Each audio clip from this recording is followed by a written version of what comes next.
Porque el texto para esta noche son el versículo 7, 8 y 9. Quiero decirles que el autor de la epístola de Pedro es Pedro.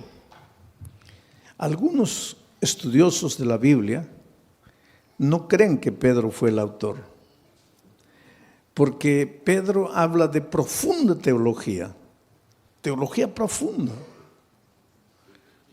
pero era un simple pescador, un hombre tosco, pueblerino, yo diría un hombre casi ignorante.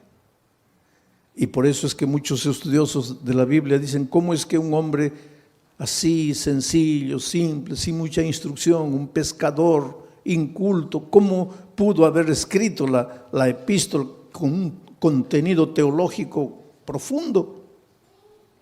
Es que la gente que a veces discute eso no conoce el poder transformador de Cristo. Yo conozco gente que aprendió a leer leyendo la Biblia y hoy día es gente culta, pero su primer paso fue la convivencia con Dios. Porque cuando Dios llega a tu vida no te transforma solo en la vida espiritual, te hace crecer intelectualmente, te hace crecer profesionalmente, te hace crecer en todas las áreas de la vida, inclusive financieramente. Pero tú no tienes que buscar a Jesús por causa del crecimiento profesional ni financiero, ¿no? Tienes que buscar a Cristo para transformar tu vida. Y cuando tú te dejas transformar por Jesucristo, pues Él termina la obra que ha empezado en ti, porque Él nunca comienza un trabajo y lo deja por la mitad, Él lo termina. Y ahora encontramos aquí un Pedro teólogo, cuando fue un simple pescador. Nunca estudió una facultad de teología, nunca hizo maestría, nunca hizo doctorado, y hoy día los doctores en teología gastan horas y horas para tratar de entender a Pedro. Y yo estoy analizando la epístola de Pedro. Ayer Pedro estaba hablando de la fe. Pedro decía así: no te preocupes con relación al día de tu salvación. Si te vas a salvar o te vas a perder, no te preocupes. Tú vas a ser protegido por la fe. La fe te va a proteger. Y anoche yo estaba explicando que la fe es la confianza que tú tienes en Dios. Cuando tú dices, yo tengo fe, estás diciendo, yo confío en Dios. La confianza en Dios. Pero para que tú puedas confiar en Dios, tienes que convivir con Dios. Porque tú no puedes confiar en alguien que no conoces. Y no puedes conocer a alguien con quien no convives. Ustedes no me conocen, pero mi hijo sí me conoce. Ustedes no me conocen, pero mi esposa sí me conoce. ¿Por qué? Porque ellos conviven conmigo. Ustedes no. Ustedes me ven una vez, pero eso no es conocer. No es porque me viste escuchar predicar un sermón y ya conozco al pastor Bullón. Conoces mi cara, pero no conoces cómo reacciono yo delante de las dificultades, delante de los momentos difíciles. Pero los que conviven conmigo sí, porque para conocer a una persona hay que convivir. Entonces, para confiar en Dios tienes que convivir con Dios. Si no convives con Dios, no lo puedes conocer. Y si no lo conoces, no puedes confiar. Y si no confías, no tienes fe. Entonces, ¿qué fe te va a guardar para el día final? Porque Pedro en el texto de anoche decía, es la fe la que te va a guardar para el día de la salvación. Conocer a Jesús. ¿Cómo se convive con Jesús? Estudiando la Biblia todos los días, aunque no tengas ganas de estudiar la Biblia. ¿Por qué digo aunque no tengas ganas? Porque generalmente no te va a dar ganas de estudiar la Biblia. ¿Por qué? Porque tienes naturaleza pecaminosa, y a la naturaleza pecaminosa pues le gusta ir a la iglesia, cantar, emocionarse, escuchar un sermón y listo ya. Eso es lo que le gusta a la naturaleza pecaminosa, pero eso no es convivir con Dios. Si tú quieres convivir con Dios, tienes que estudiar la Biblia todos los días, aunque no tengas ganas de estudiar. Tienes que orar, aunque no tengas ganas de orar. Y tienes que buscar a una persona y traerla para Jesús, como hizo Claudia. Conoció el Evangelio, fue y trajo a Jesús y ahora tiene la alegría de verlo bautizado. Eso es lo que tienes que hacer. Entonces tu fe, esa confianza en Dios te va a guardar para el día final. Pero entonces ahora entramos al texto de hoy. Para que sometida a prueba vuestra fe. ¿Qué cosa es vuestra fe? Vuestro conocimiento de Dios, vuestra confianza en Dios. Quiere decir que tu fe va a ser sometida a prueba. Y va a ser sometida a prueba mucho más preciosa que el oro. Esto es interesante. Los mineros agarran el oro y lo ponen a altas temperaturas de fuego. ¿Para qué? El oro es colocado a tan altas temperaturas de fuego que el oro se vuelve líquido, comienza a hervir el oro. De tanto calor comienza a hervir el oro. Y entonces le echan algunas mezclas químicas para que toda la escoria vaya saliendo. Y sale toda la escoria y se queda el oro puro. Y cuanto más fuego le ponen al oro, más puro se queda el oro. Por eso ustedes han escuchado hablar de oro 18 quilates, 22 quilates. Eso es pureza del oro. Y el oro más puro es el oro que ha sido más quemado. Ahora es interesante, porque si le colocamos fuego a este púlpito, el fuego lo quema. Pero si le colocamos fuego al oro, el fuego lo purifica al oro. Destruye al púlpito, pero purifica al oro. Ahora dice el texto bíblico de Pedro que el fuego es la prueba, son las pruebas de la vida. Dios manda, no voy a decir manda, Dios permite que las pruebas lleguen a tu vida. Estoy diciendo Dios permite, no Dios manda, Dios permite. Porque te voy a decir una cosa, y entiende bien esto. ¿Qué cosa es prueba? Todo lo que te hace sufrir, lo que te hace llorar, lo que te aflige, pérdida del empleo, tu hijo se enferma, tu mamá muere, tu esposo te abandona. Aflicciones, pruebas, todo eso, por favor, nunca digas Dios me está mandando la prueba, porque Dios no manda pruebas. Todo lo que te hace sufrir no viene de Dios, viene del diablo. Porque Dios dice, he aquí los pensamientos que tengo acerca de ti, pensamientos de paz y no de guerra, pensamientos de amor y no de odio. Dios solo quiere lo mejor de lo mejor para ti. Pero vives en un mundo de dolor. Hasta que Cristo venga, estamos peregrinando en el desierto del dolor de esta vida. Y muchas veces quien nos manda el sufrimiento, el dolor, es el diablo. ¿Y por qué te hace sufrir el diablo? Esto es interesante y esta noche vas a entender. ¿Por qué el diablo te hace sufrir? Tú no le has hecho nada al diablo. ¿Por qué te hace sufrir? Porque Él es el origen de la enfermedad, Él es el origen de los accidentes, Él es el origen de las tragedias. Todo lo que te va mal en la vida es porque Él está por detrás de eso.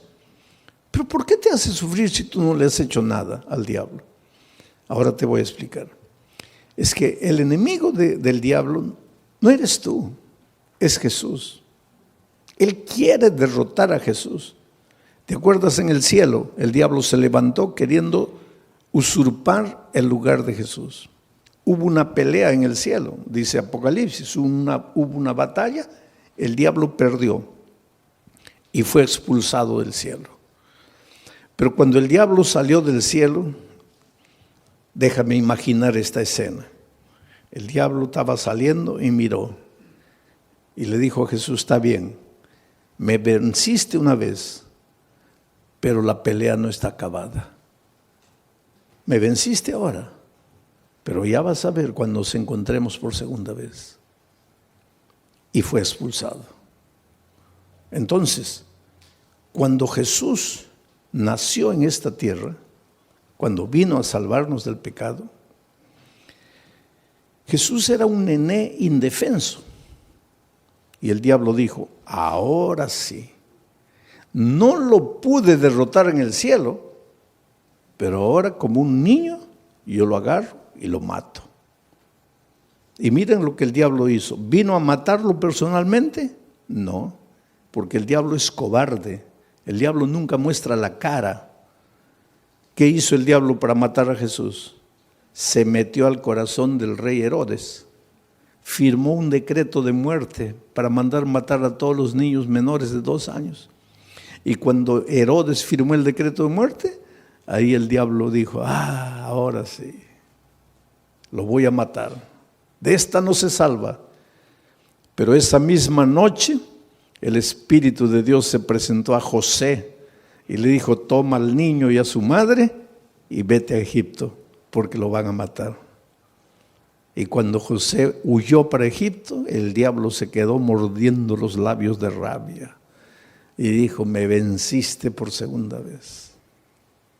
Después, cuando Jesús comenzó su ministerio, antes de comenzar su ministerio, se fue al desierto a ayunar 40 días, ¿te acuerdas?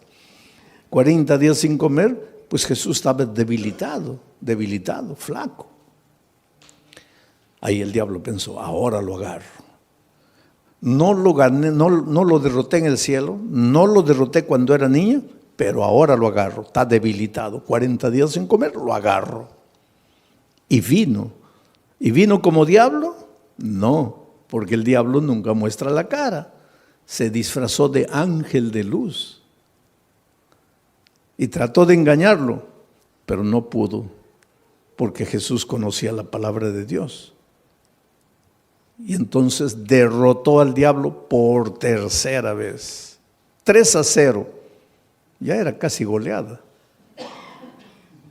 Pero entonces el diablo esperó, dijo, la cuarta es la vencida. Y hubo una cuarta. Cuando el diablo se metió al corazón de los soldados, porque ya les dije, el diablo nunca muestra la cara, y los soldados prendieron a Jesús y lo llevaron al Calvario y lo clavaron. Y cuando Jesús murió, ahí sí el diablo dio una carcajada. Dijo, ahora sí lo vencí, lo acabé. Lo acabé. Al tercer día Jesús resucitó. Y al resucitar, ahí sí, es como si hubiera agarrado una estaca y lo hubiera clavado en el corazón del diablo. El diablo sabe que está perdido, está derrotado. El diablo no te puede hacer nada, querido. El diablo ya está perdido. El diablo ya con Cristo no puede. Entonces, como no puede con Cristo, se las agarra contigo. Es como si yo tuviera, vamos a decir, yo tuviera un hijito de 2 años. Pero tengo un vecino que quiere pelear conmigo. Viene, una bofetada, se va llorando el pobre. Pero es terco. Viene una segunda vez. Otra bofetada, se va llorando. Pero es terco, viene la tercera vez. Ahí ya ni levanto la mano, ya sale corriendo. Entonces llega a una conclusión mi vecino, no, con este no puedo, este fuerte. Entonces aprovecha que yo me vengo a Corpus Christi a predicar y agarra a mi hijito de 2 años a puntapiés y lo revuelca en la calle. Pues eso es lo que el diablo hace. Con Cristo no puede. Entonces él sabe que lo que más Jesús ama eres tú. Y ya que no puede con Cristo, se las agarra contigo y te hace sufrir y te hace perder el empleo y hace que tu hijito nazca enfermo y esto y aquello. En realidad el diablo no tiene nada contra ti. Él te hace sufrir porque sabe que haciéndote sufrir a ti, está haciendo sufrir al Señor Jesucristo. Pero ahora viene Pedro y dice así, pero es que los sufrimientos que te llegan a la vida no te pueden destruir porque tú no eres madera, tú no eres plástico, tú eres oro. Y si el fuego de la prueba purifica el oro, mucho más el fuego del dolor, del sufrimiento, va a purificar tu fe. Quiere decir, cuando el dolor llegue a tu vida, tú lloras. Si tienes que llorar, llora. Pero no te separes de Jesús. Dile, Señor, yo no entiendo por qué estoy sufriendo. Y hay una cosa interesante. Cada vez que tú quieres andar en los caminos de Dios, cada vez que tú te propones ser más fiel a Dios, ahí más viene el diablo para destruirte. ¿Por qué? Porque esa es la pregunta que mucha gente hace. Pastor, cuando yo estoy así relajado en mi vida cristiana, parece que no me vienen pruebas. Pero cuando me quiero consagrar, ahí viene todo. ¿Por qué? Simple. Porque cuando estás relajado espiritualmente, cuando no estudias la Biblia, no oras, nada, estás en el terreno de ¿quién? Estás en el terreno del diablo. Puedes estar en la iglesia, pero estás en el terreno del diablo. ¿Y para qué el diablo te va a molestar si ya estás perdido con él? Ya pues te deja tranquilo. Pero cuando viene una semana de oración y tú te entiendes que tienes que reconsagrarte y comienzas a estudiar la Biblia, a estudiar la palabra de Dios, ahí el diablo se asusta. ¿Por qué? ¿Qué dice? No, este se me va a escapar, se me va a escapar. Entonces, para desanimarlo, le mando una prueba. Y la prueba, en lugar de purificarte como al oro, ¿qué hace contigo muchas veces? Te desanima.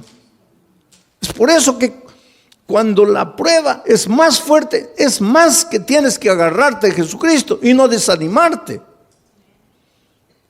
En el Brasil yo estaba haciendo una campaña de evangelística en un estadio y una señora que no era adventista, no era cristiana, nada. Nunca iba a ninguna iglesia, nada. Pero era una buena mujer. Sentimientos nobles.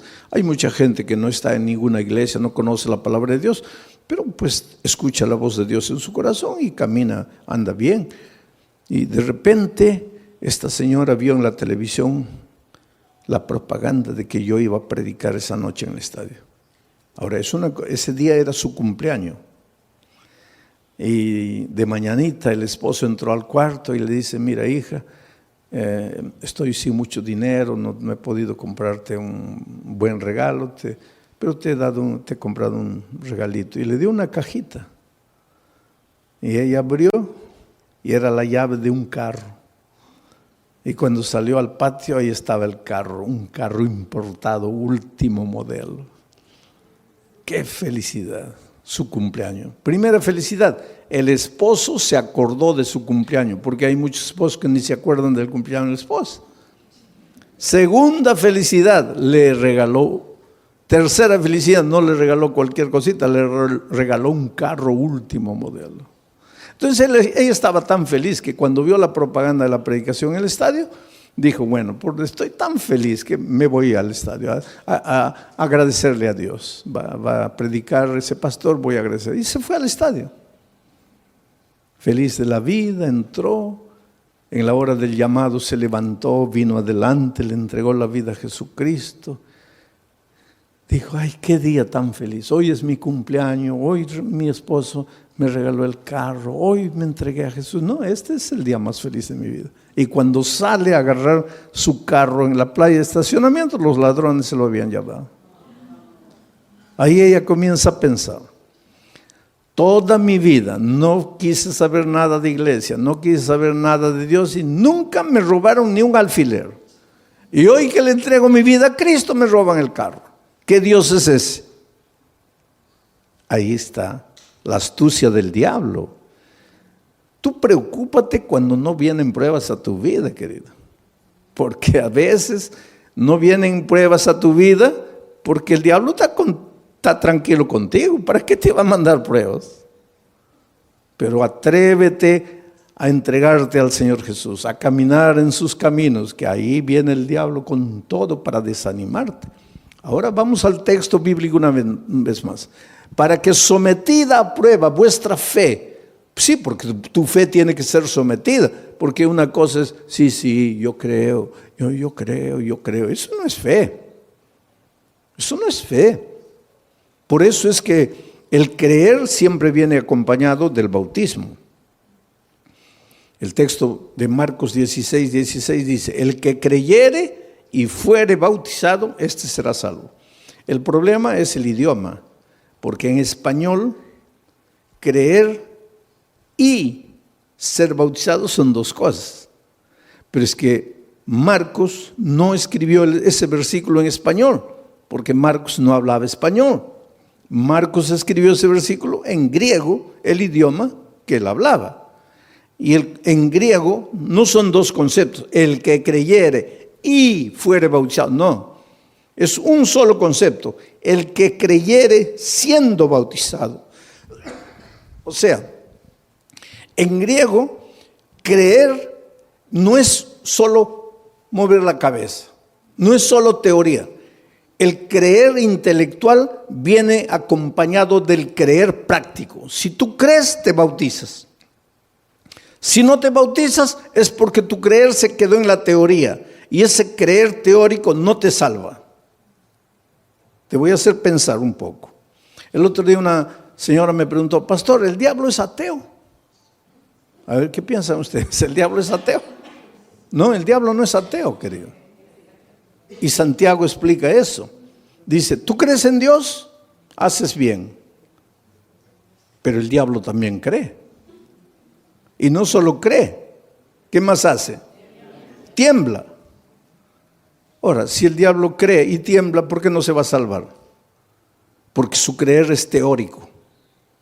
Su creer no es práctico. Entonces, mucha gente hoy, muchos cristianos, sí, yo creo, bautízate. No, bautismo no, pero yo creo. Eso no existe. Yo creo, pero no me bautizo. Eso no existe, porque el creer bíblico es creer siendo bautizado. Es decir, la teoría y la práctica van juntos. Y tu fe cuando es práctica, tiene que ser probada. Tiene que ser probada. Porque el sufrimiento es como el dolor. Si tú comienzas a levantar pesas, comienza a doler. Levantas 10, ya pesa. Y comienza a doler. Al día siguiente 15, duele. Al otro día 20, duele, pero después te agarran aquí, pura piedra. Así es la fe. Cuanto más te duele, cuanto más dolor viene, cuanto más sufrimiento, tu fe más fuerte, más fuerte, más fuerte. Es por eso que en medio del dolor tienes que agradecer a Dios, porque Él sabe. Él no te manda el dolor, pero Él aprovecha el dolor que el diablo te manda para fortalecer tu fe. Para que sometida a prueba vuestra fe, mucho más preciosa que el oro, el cual, aunque perecedero, se prueba con fuego. El oro que perece, que es de esta tierra, se prueba con fuego. Entonces, si el oro se prueba con fuego, la fe, que vale mucho más, ¿cómo no se va a probar con fuego? Claro que tiene que venir el fuego del dolor.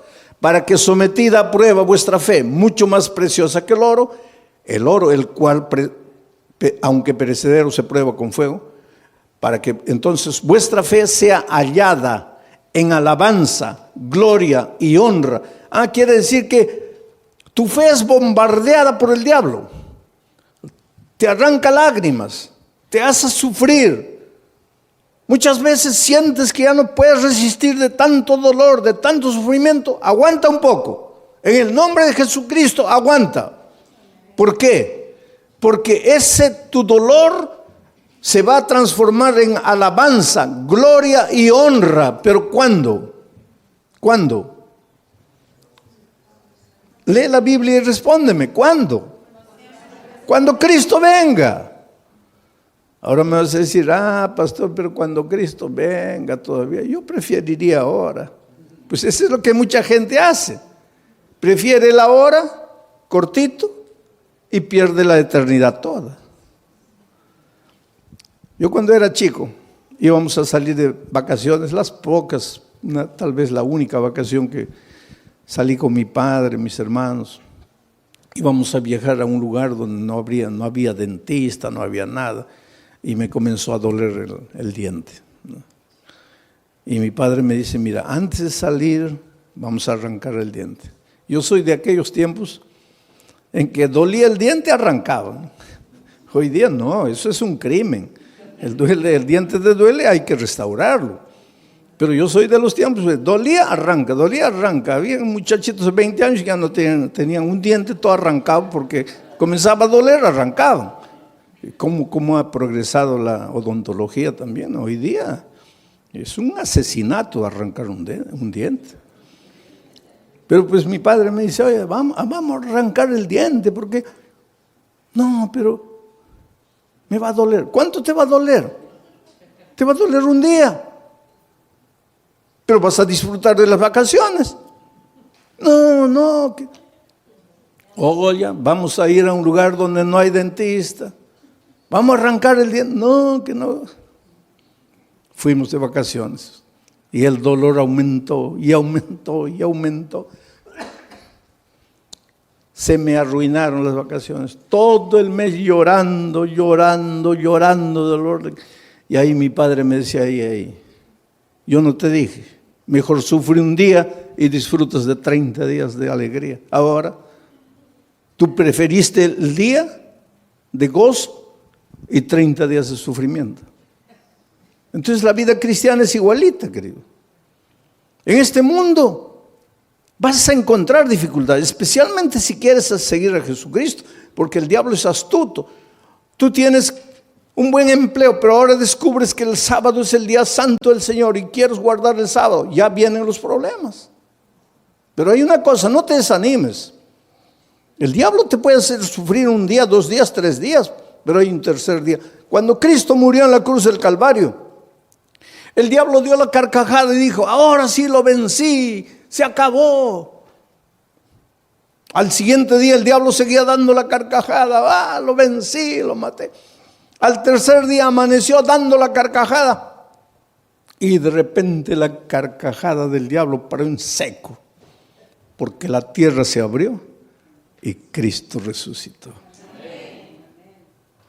El diablo se puede reír de ti hoy. Se puede reír de ti mañana, pero al tercer día va a tener que tragar la carcajada, porque Dios puede permitir que el diablo te haga sufrir un día, 2 días, 3 días, pero llega el momento en que Dios te va a devolver todo lo que el diablo te quitó. Así fue con Job. Le quitó la hacienda, le quitó los hijos, le quitó el dinero, le quitó todo, la esposa prácticamente, le quitó todo. Pero cuando llegó el momento, Dios le devolvió todo. Y se lo devolvió en doble. El doble de hacienda, el doble de dinero, el doble de camellos, el doble de ganado, el doble de hijos. Lo único que no le devolvió en doble fue la mujer. Pero todo lo demás le devolvió en doble. Dios es grande, querido. Cuando venga el dolor a tu vida, no te preocupes. ¿Por qué sufro? Dios me ha abandonado, Dios me ha dejado.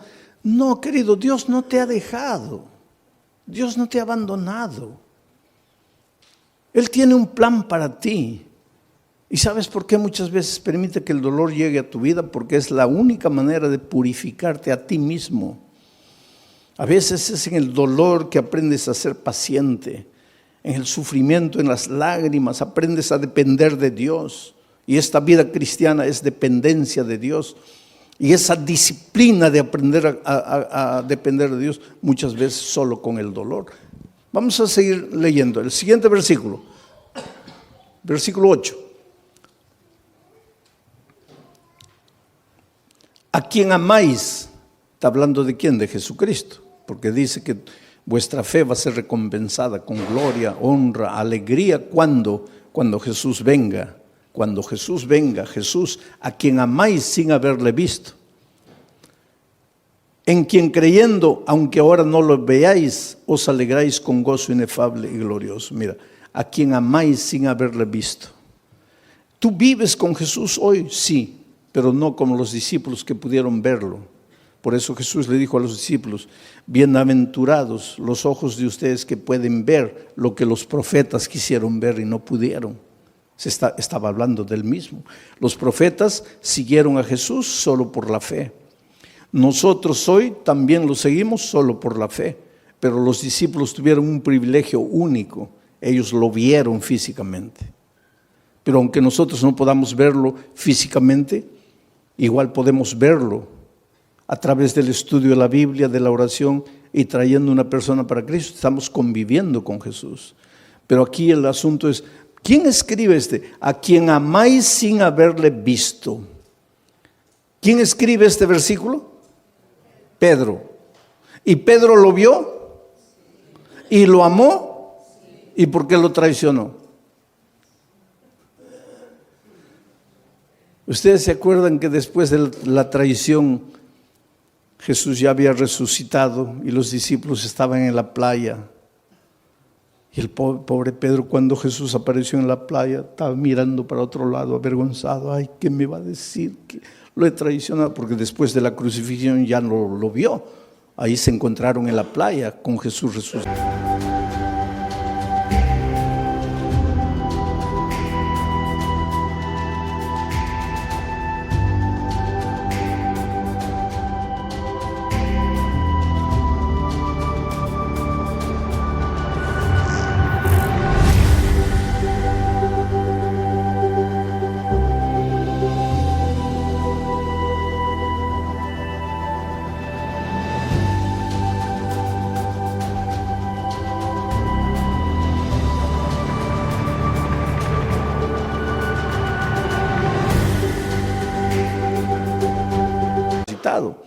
Y Jesús apareció y Pedro: ay, Señor, en algún momento me va a llamar aparte, me va a dar una bronca porque lo traicioné. Y efectivamente, en un momento, Pedro se acercó, Jesús se acercó y Pedro dijo: ahora viene la paliza. Y Jesús le hizo una pregunta: Pedro, ¿me amas? La última cosa que Pedro imaginaba era esa pregunta: ¿me amas? Sí, Señor. No, Pedro. No, ¿cómo sí, Señor? Te estoy preguntando si me amas. Sí, Señor. No, calma. ¿Por qué tanta prisa? No me has entendido. Te estoy preguntando si me amas. Y ahí él se dio cuenta de por qué Jesús le preguntaba eso. Y comenzó a llorar. Y dijo: Señor, yo sé, tú sabes todas las cosas. Tú no tienes ninguna razón para creer que yo te amo. Te he fallado. Pero me das la oportunidad de amarte. Y Jesús le dijo: claro que sí. Y todavía te voy a confiar una misión: predicar el Evangelio. Y algunos días después, Pedro se levanta para predicar un sermón y bautiza 3,000 personas.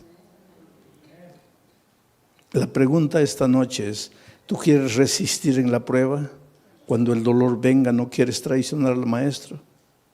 Entonces la pregunta es: ¿tú amas al Señor Jesús? Porque Pedro después de haber pasado todo eso dice: a quien amáis sin haberle visto. ¿Por qué dice a quien amáis sin haberle visto? Porque él sí lo había visto. En quien creyendo, aunque ahora no le veáis, os alegráis con gozo inefable y glorioso. Lo que Pedro está diciendo es: tú, aunque no lo veas físicamente, lo puedes amar. Y Pedro, cuando se levantó, se arrepintió y le dijo a Jesús que lo amaba. Dice la tradición, la Biblia no dice eso, pero la tradición dice que él fue crucificado. Y cuando lo iban a crucificar, él dijo: no soy digno de ser crucificado como mi Maestro. Crucifíquenme de cabeza para abajo. Y lo crucificaron de cabeza para abajo. No hay prueba bíblica para decir eso, pero la tradición dice. Sea como fuere, sabemos una cosa: después de transformado por el poder de Dios, él ya no tuvo miedo de morir por Dios. Oh, querido, Dios tiene un plan muy, muy bonito para tu vida. Las tristezas y dolores que llegan a tu vida tienen sentido, pero tienen sentido cuando tienes fe. Hace muchos años atrás, en la ciudad de San Pablo, los jóvenes de una iglesia fueron a participar de un congreso en el sur del país. 40 jóvenes, miembros del coro de la iglesia. Y el sábado en la noche, terminado el congreso, regresaban para San Pablo. Y el ómnibus se chocó. Sabe que los jóvenes venían cantando himnos, los himnos del coro. Venían cantando en el ómnibus y el ómnibus se chocó contra un camión cargado de fierro de construcción. Y el fierro los atravesó. Así los hizo como los peruanos me van a entender, como anticuchos, ¿no? Los atravesó. 22 jóvenes murieron. Al día siguiente los periódicos publicaron una noticia. Y un periódico atrevido publicó así: ¿dónde estaba Dios cuando sus hijos cantaban? ¿Por qué no los cuidó? Es que el dolor es un misterio, ¿sabes? Tal vez en este momento tú te preguntes, ¿dónde estaba Dios cuando mi hijito de 3 años murió? ¿Qué culpa tenía mi hijito para morir como murió de leucemia? ¿Qué mal había hecho? Es que no necesitas hacer mal para sufrir. El diablo se deleita en hacerte sufrir. Pero el dolor es como el fuego sobre el oro, o te purifica o te destruye. Interesante que entre esos jóvenes que habían muerto, había una chica que hace 6 meses había sido bautizada, contra la voluntad de sus padres. Ella tenía 22 años, una joven. El día que se bautizó, el padre le dijo: mira, olvídate que yo soy tu padre, que tú eres mi hija. Lo peor que podría haberme sucedido en la vida es que tú traicionaras la fe de tus padres, de tus abuelos, de tus bisabuelos. Pero la niña no había conocido solo la teoría del Evangelio, sino que el Evangelio se había hecho carne en su vida, de tal manera que ella se volvió una hija tan dulce, tan cariñosa, pero la madre y el padre nunca aceptaron el calor, el cariño, el amor de la hija. Aquel viernes de tarde en que se iban para el congreso, ella fue a despedirse del papá y le dijo: mira papá, me estoy yendo a Curitiba con los jóvenes de la iglesia. Y él le dijo: ¿y qué me avisas a mí? Tú no haces lo que te da la gana, tú no te metiste a esa iglesia, tú no te bautizaste. ¿Y qué vienes a avisarme que te vas? Tú siempre haces lo que te da la gana, vete a donde quieras. Y ella le dijo: sí, papito, pero yo vine a darte un beso, me voy. Y cuando se acercó para besarlo, el padre retiró el rostro y dijo: no quiero nada de ti.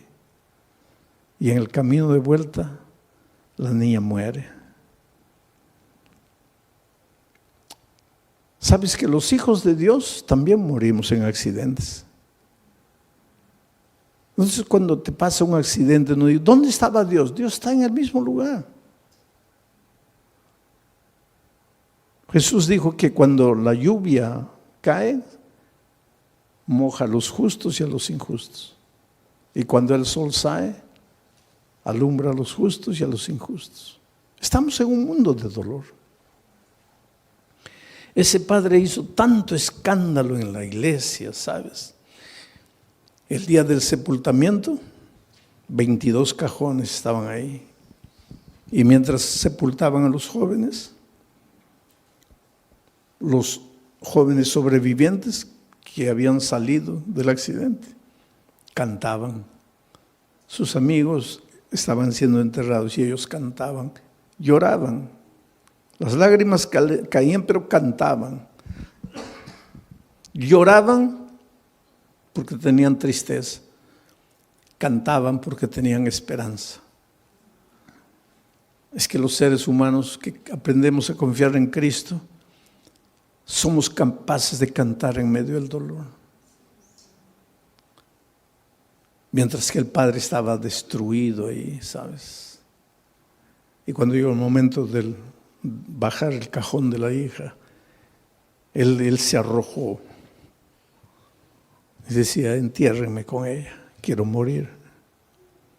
Y abrazando al cajón le decía: mira hijita, el viernes me quisiste dar un beso y yo no sabía que era el último beso y te rechacé. Por favor, perdóname. Quiero morir, quiero morir, quiero morir. Fue una escena triste, dramática, cuando sacaron al padre, terminó el entierro, todos se fueron. El hombre se quedó solito junto a la tumba de su hija. Y la mejor amiga de su hija, que salió viva del accidente, que fue justamente la que la llevó al evangelio, al conocimiento de la palabra de Dios, ya cuando se estaba yendo, volteó y vio que el papá de su amiga estaba ahí junto a la tumba y dijo: voy a volver. Yo sé que él no quiere hablar con nadie, pero voy a volver. Y volvió. Y se paró junto a él.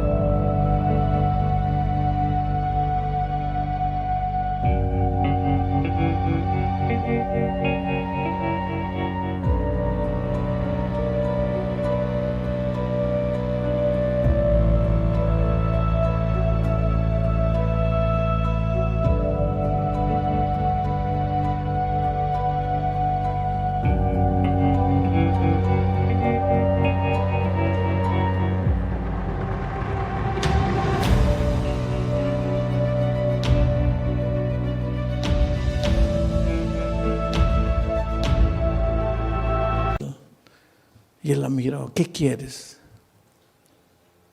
Le dijo: mire, su hija va a resucitar. ¿Qué? Su hija va a resucitar. ¿Cómo va a resucitar? Porque la palabra de Dios dice, y te voy a leer aquí, porque él le había dicho: yo no entiendo, yo no los entiendo a ustedes. Ustedes son locos. Yo estoy aquí destrozado, mi hija muerta, y ustedes cantando. Ustedes son locos. Ustedes no tienen sentimiento. Y pues la chica le dice: sí, señor, pero usted se dio cuenta que nosotros no solo cantábamos, también llorábamos. Llorábamos porque nos da tristeza que nos estamos despidiendo en esta vida. Pero cantábamos porque tenemos la esperanza, porque su hija va a resucitar y yo la voy a abrazar a mi amiga. Pero ¿cómo va a resucitar?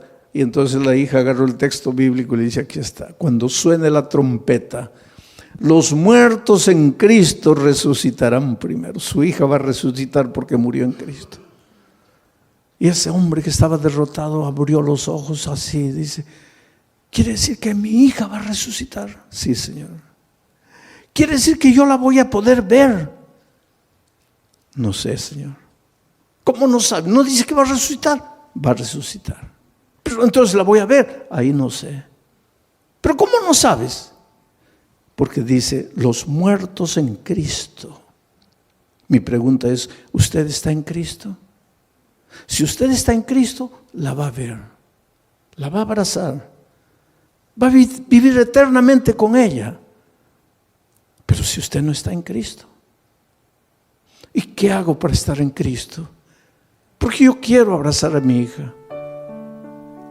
Y ella le dijo: abra su corazón aquí, dígale que ama a Jesús, que quiere caminar con Él, que quiere estudiar su palabra. Y tú sabes que ese hombre se bautizó, la esposa se bautizó, los hijos se bautizaron. Yo solo imagino el día de la resurrección, cuando la niña resucite, transformada para vida eterna, y vea venir a abrazarla a su padre, a su madre, a sus hermanos, todos vestidos de vestiduras blancas y corona de justicia en la cabeza. Y la hija diga: ustedes que me persiguieron, que me maltrataron por causa de la fe, ustedes están. Y el padre les diga: hija, tal vez si tú no hubieras muerto, nosotros nunca nos hubiéramos rendido a Jesús. El dolor no llega sin motivo. El dolor tiene un motivo. El dolor llega para purificarte. A veces llega para sacudirte, para hacerte pensar. Por eso la Biblia dice: hoy es el día de buena nueva. Hoy es el día de salvación. Y por eso te voy a hacer una invitación.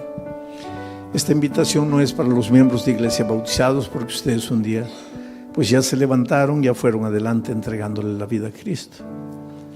Esta invitación es para ti, querido, que estás estudiando la palabra de Dios, estás conociendo el Evangelio. Esta noche has recibido la invitación de un amigo, de un vecino, de un compañero de trabajo, de un pariente, y has venido esta noche.